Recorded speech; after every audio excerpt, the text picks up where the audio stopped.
तुम्ही बघत आहात प्रखर न्यूज. प्रत्येक क्षण, प्रत्येक घडामोड तुमच्या सोबत.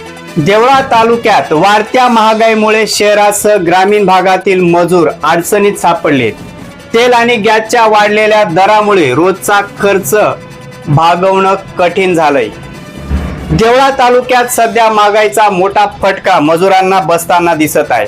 विशेषतः खाद्यतेल आणि घरगुती गॅसचे दर वाढल्याने सामान्य कुटुंबाचे बजेट बिघडले आहे. रोजंदारीवर काम करणाऱ्या मजुरांना मिळणाऱ्या मजुरीत घर खर्च चालवणं अवघड होत असल्याचं ते सांगत आहेत. शहरासोबतच ग्रामीण भागातही तीच परिस्थिती पाहायला मिळत आहे. दरम्यान वाढत्या महागाईवर सरकारनं नियंत्रण आणावं अशी मागणी नागरिकांकडून केली जात आहे. महागाईमुळे सर्वसामान्य नागरिकांचे जीवन अधिक कठीण होत असल्याचं चित्र सध्या देवळा तालुक्यात दिसून येत आहे. प्रखर न्यूज साठी देवळ्याहून प्रशांत गिरासे. तर एवढा उन्हात काम कराय नी. हा भाऊ, काय करू भाऊ, मग काय खाऊ?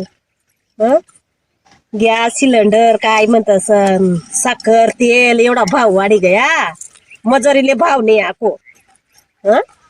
फॅरी आणा 250 रुपया रोज, काय परवडे माले.